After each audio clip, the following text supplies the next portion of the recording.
Howdy design fans, and welcome back. In this lecture we're going to talk about the three main types of landing pages. Why? Because the most common question that I get at the agency is, what landing page should I send my traffic to? I'm running a PPC campaign, an SEO campaign, a social media campaign, a content marketing campaign, an inbound campaign. Should I build a dedicated landing page? Should I be sending my traffic to a separate microsite? Should I be sending people to my homepage? Oh my God, my homepage, terrible idea. Not such a bad idea after all in many cases, so just relax. Should I send it to a product category page, a product page, contact page, my maps page? All right, there's no answer. Depending on what the goal of the marketing campaign is will determine the right type of page for you to send the traffic to. What's important and what I want to cover in this lecture are just the defining characteristics of the three different primary types of landing pages. We're not talking about squeeze pages here or gimmicky marketing sort of things like that. Three substantial types of landing pages. Their defining characteristics, when they might be helpful, and I also want to talk to you about this concept called the attention ratio. Let's just define the three main types of landing pages first, right? So you have your primary site. What defines the primary site is that it contains everything about your business, right? So you have your typical navigation. You might have a hero section with a call to action. You might have a section that goes through, multiple different potential services based on different personas. So if this is a bank, you might have people who are looking for a loan, people who are looking for a checking account, people who are looking for private services. If you're Zappos or if you're a clothing company, you might have men's shoes, different product categories, women's shoes, so on and so forth. But you have everything. You might have some testimonials here. You have additional copy, right? It's your main website that deals with and that promotes your entire business and the entire range and scope of your services. And obviously, there's going to be a lot of differences as it relates to e-commerce versus non-e-commerce versus lead gen or versus a blog site. But that's the basic idea. A microsite is a truncated, modified version of your main site. Okay? It kind of focuses on a limited amount of your products. It's typically going to have a kind of a simpler version of your main navigation. There's still going to be a specific call out for a specific service or a specific category of products, or even for a specific experience if you're running a contest or something like that for your visitors. And you might have a call to action with a form. It might be navigating users down to purchase a specific product. But the idea of a microsite is that it funnels users more strongly with a greater emphasis on one specific conversion action, which might be a newsletter sign up, but it's typically going to be the form submission or a specific sale. That's where microsites usually are most effectively used. You also have microsites being used for brand experiences. So Domino's Pizza has a famous microsite where they're showing off their new pizza delivery car. That's really meant for brand lift, brand engagement. But with regards to what you and I are talking about here, we're talking about form submission sales, but a subset of your products. It could be microsites. I'm going to show you a couple examples in a few minutes, hopefully in a couple of minutes. They could be a single page, long scroll version of a single page, but it could also have multiple pages, right? It could be a microsite, whether or not it's a single page site or it's multiple pages. It still provides context to the user, right? You have information on the microsite. You have multiple supporting pages, supporting information. The main site provides the most context and the most information and the most options. The microsite less. And then you have your famous dedicated landing page. And you guys all know what the dedicated landing page is. And we're going to actually go and build some landing pages, and I'm going to show you examples of dedicated landing pages. The clear defining characteristics of a landing page are: one, no navigation. Right? Successful landing pages don't have navigation where they have the contact and big navigations with drop downs and submenus and different levels and FAQs. It's really just usually the brand logo up here, right? You want to have some context what the company is. There are some dedicated landing pages that might have a couple links, but typically very few links, and that's important when we talk about the attention ratio. And you're always on a dedicated landing page, you're going to have a call to action, a clear call to action on that page. This is a primitive drawing of a form submission, of a contact form, but it might be a single product you want to sell on a dedicated landing page. It might be a newsletter sign up. But it's one conversion action. Dedicated landing pages typically do not even have secondary or supporting conversion actions. It's really, I want my users to do this, and I want to just provide the information so they can do it. You might have some kind of bullet points, why I should submit the form, what this product is all about, what the service is all about, what you get. You might have a testimonial. You might have an About Us blurb or section towards the bottom. Whatever it might be, the idea is that it offers a sense of immediacy and urgency to the visitor, right? This is what we sell. This is what it is. This is where we are. This is what you're looking for. This is going to be typically effective for sales cycles that are not that long. And we're going to talk about the length of the sales cycle soon in a different lecture coming up. It's most popularly used for PPC campaigns, SEO campaigns that are targeting bottom of the funnel, high commercial intent keywords. So, I don't know, if you're selling whiteboard fluid, right? And this is what you sell, and this is what you want to sell in this campaign. And you might have a few different bottle sizes. You might have very, very potent or the extra strength version of your whiteboard fluid. But the idea is that you're going to have a dedicated landing page to sell that product. If you sell expensive whiteboards that are custom sizes and they have different weights and different glossiness, that might be a longer sales cycle. You're targeting universities, corporations. Then you might have a form submission, right? But you might not want to show lots and lots of your other products alongside the specific product that's being targeted for one specific campaign. That's where dedicated landing pages are most popularly used. So let's just talk a second about attention ratio. You want to have as few distractions from your primary conversion action, whatever button or link or form submission that primary conversion action is, you want to have as few distractions as possible away from that on the rest of your page. So ideally, your attention ratio is 1-to-1, meaning your conversion action has one click, or there's one thing I could do, there's one action I could take that would signify completing this conversion action. This number represents other links on the page, or the total amount of links on the page. So you want to have as few links on the page that are not links or direct supporting actions towards that primary conversion action. So of course, if we were to draw a timeline here across the our three primary types of landing pages, and we have on here would be high, and this is our attention ratio chart, and over here is low, okay? So on a main page, there might be 120 potential clicks to my one primary conversion action. On a microsite, fewer, right? So let's say there's 30 potential links because we still have a navigation, there's still other links on the page. But on a dedicated landing page, you want to get as close to 1-to-1 as possible. And on a dedicated landing page, you're going to have the opportunity and the ability with design to get as close to 1-to-1 as possible. As you see your attention ratio getting closer to 1-to-1, you're going to see your conversion rates increase. That's something which I could almost guarantee you. I've seen it hundreds of times. The more distractions that you have on a page, the more likely that person is to get distracted. The lower your statistical chance of your conversion action being the action that the user takes is. That's not to say that you have to cut out every other link on the page. First of all, just as a caveat, privacy links, legal links, things like that, terms of use, those are not considered distractions because those are kind of known and they're conventions to be links that a typical website visitor is not going to explore.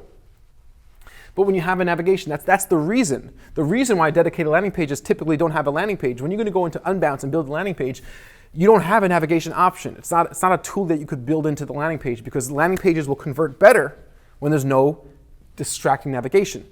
That's not to say that you don't need supporting information. You still have to give the user enough content, enough information about what's going to happen, what they should expect once I submit the form. What should they expect once I purchase the product? What should they expect once I sign up for the list? What am I going to get? What's the value to me? What are the benefits? What are the features? All those things are still important on whatever page you send your traffic to. The main idea to realize is you always want to aim for fewer distracting links or fewer distracting elements that don't directly support the primary conversion action that you're attempting visitors to take on your landing page. I'm going to show you a couple different examples of primary sites, microsites, dedicated landing pages that I have prepared in slides.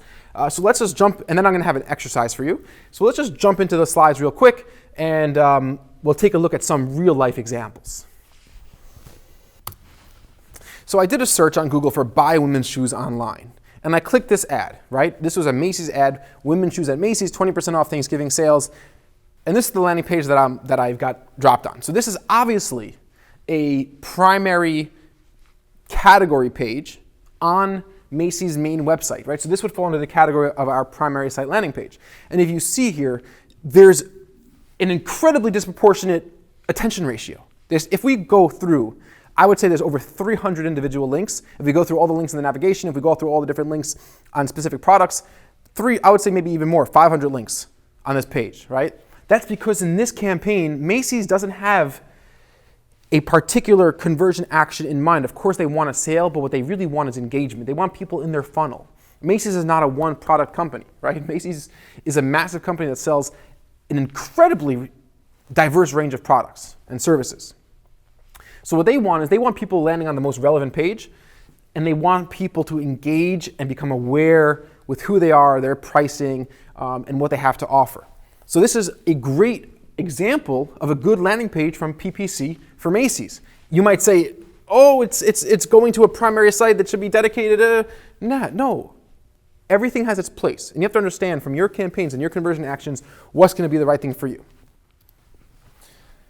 Again, the search for buy women's shoes online.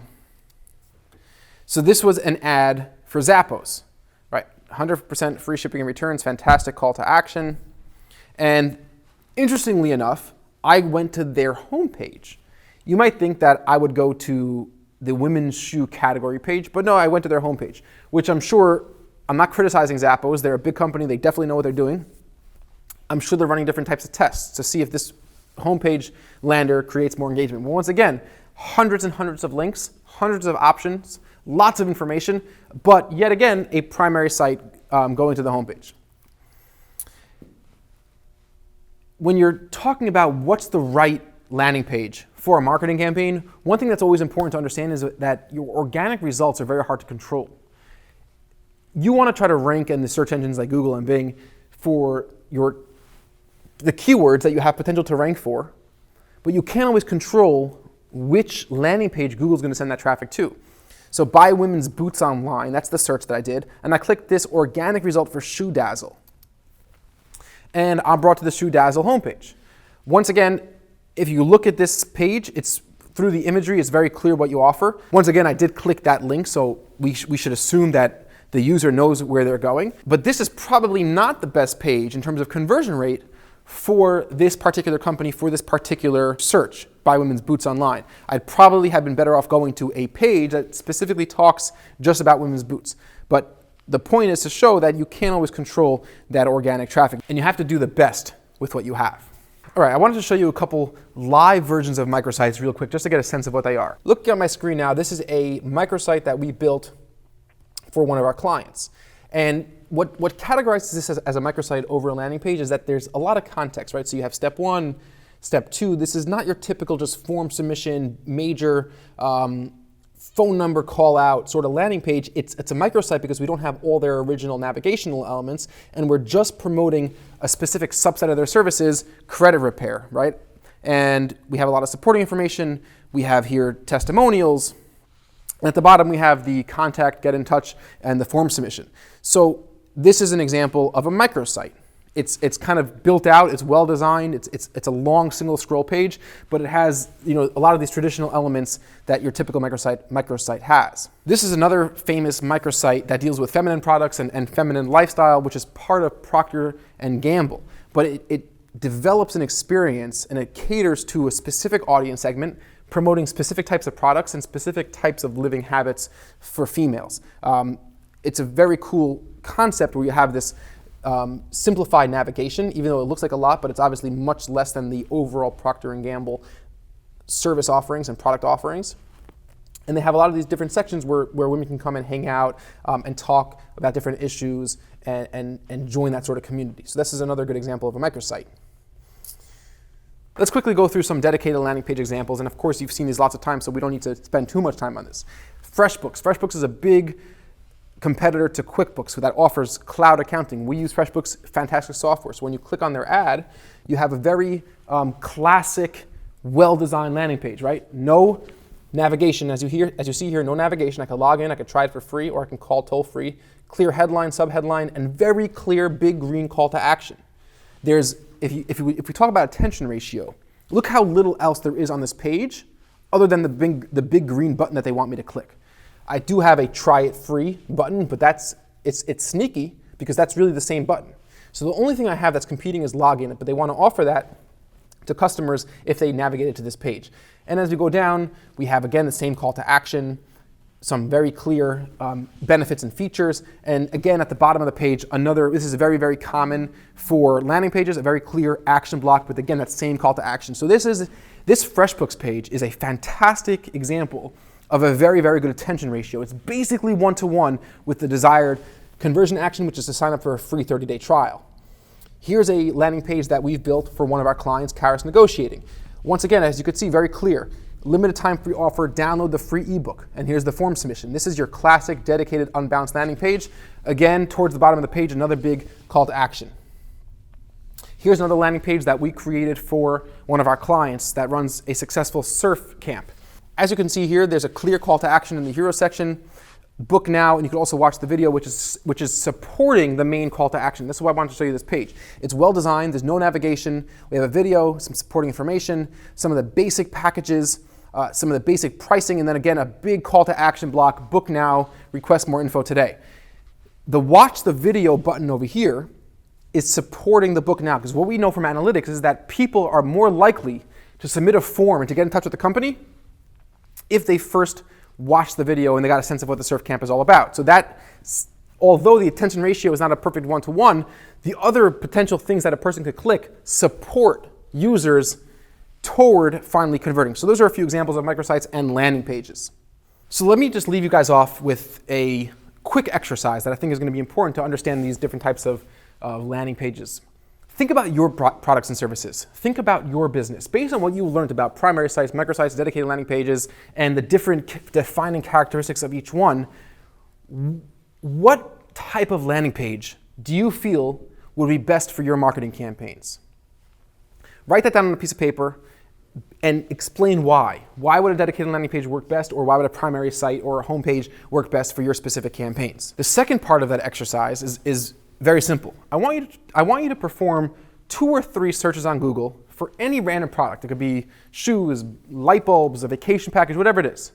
Click on a couple organic results, click on a couple ads, and try to determine, in your opinion, based on what you've learned now, if that company sent you to the right type of landing page. Don't be so worried about the clarity of the headline, the clarity of the subheadline, but figure out if it was the right type of landing page. If it was the right type, explain why. If it wasn't the right type, explain why it was the wrong type and what would have been a better type. I think that exercise, those 2 different parts, will help really concretize and solidify this information and all this knowledge in your head. This took a little bit longer than I thought it would, but it is very important. Still laying that groundwork, still learning a lot of the really, really valuable fundamental aspects of good landing page design, and we're really on our way to becoming consummate experts in conversion rate optimization and effective and clear design. So I look forward to seeing you guys very soon in the very next lecture.